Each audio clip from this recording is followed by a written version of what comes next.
Okay, I'm here at Art to Vignettes at the Fashion Show Mall in Las Vegas, and lo and behold, who is here? The featured artist is Anthony Hopkins. Hello. And hi. Hello. And you like to be called Tony. Tony. But if I introduce you as Tony Hopkins, people would say, Anthony "Who's Hopkins. that?" Anthony Hopkins. Okay.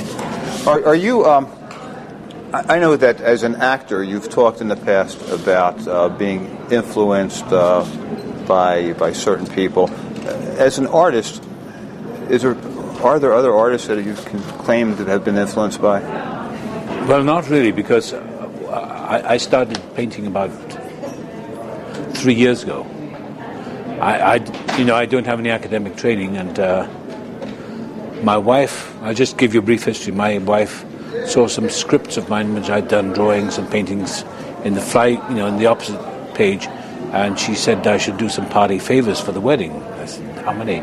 Do 75 paintings. So I did, like these sort of things, these little framed ones, that sort of painting.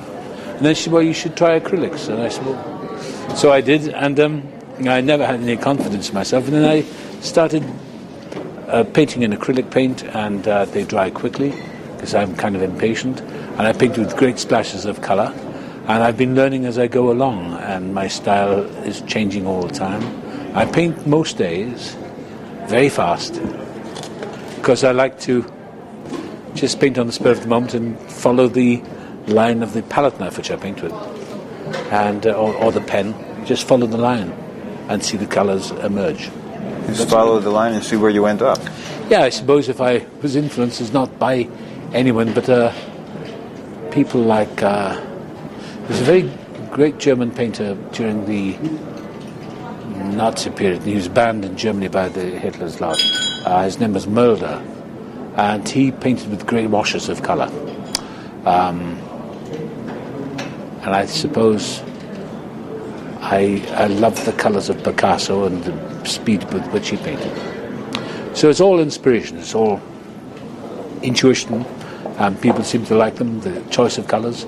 But I'm developing a whole new style now beyond this, so which I've discovered over the last 10 days, believe it or not. Oh, okay. So I keep moving forward. And the new style is? Well, I paint with liquid paints now, liquid acrylics. They dry very quickly, but they also, I paint with gravity, and I move the canvases around, and then I have a technique which makes them bloom into great colours, which are beyond my skills, and so it's influenced by gravity and by breath and weight and physical dynamics. You've played a lot of interesting characters, one of them being Picasso.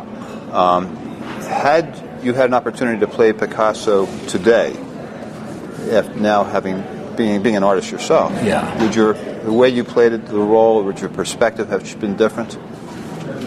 Oh, I can't second guess myself. I have no idea. But I saw a rare documentary film of him painting in his studio in Meneb, and they had some television crew, and I think it was a BBC thing many, many years ago. And he painted with great flourishes of splashes of paint, and but he was a great draftsman. I'm not that. I don't have that training. But he demolished his own background and skills and painted freely. I just paint on the maxim that Henry Miller said, paint as you like and die happy. And I do the same with music. I write music, and I have no academic training, but it seems to work, and I've just written music for a movie of mine which is going to be shown here at the Las Vegas Festival in June, a movie called Slipstream. So I wrote the music for that and conducted it for an orchestra in Los Angeles. And one of the old musicians said, "Oh, good, you're fantastic, it's great music." I said, "Well, I didn't know what I'm doing." He said, "Good, don't even try to figure it out." Slipstream? Slipstream. And you starred and directed it also? That's right. And I got John Turturro, Christine Slater, Cameron Manheim, a whole bunch of people, Finola Flanagan.